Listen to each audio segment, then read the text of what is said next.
तुकडेबंदी विषयक नियमात सुधारणा करणारं जमीन महसूल कायदा सुधारणा विधेयक आज विधानसभेत मंजूर करण्यात आलं।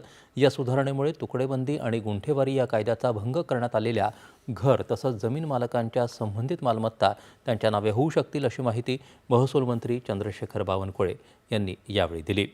15 ऑक्टोबर 1965 ते 15 ऑक्टोबर 2025 या काळात झालेल्या व्यवहारांचा यात समावेश असेल। त्यानंतरच्या व्यवहारांना या सुधारणेचा लाभ मिळणार नाही, असंही बावनकुळे यांनी सांगितलं। शहरी भागातल्या कोणत्याही आरक्षणाचा झालेला भंग तसंच अनधिकृत बांधकामं यामुळे नियमित होणार नाहीत।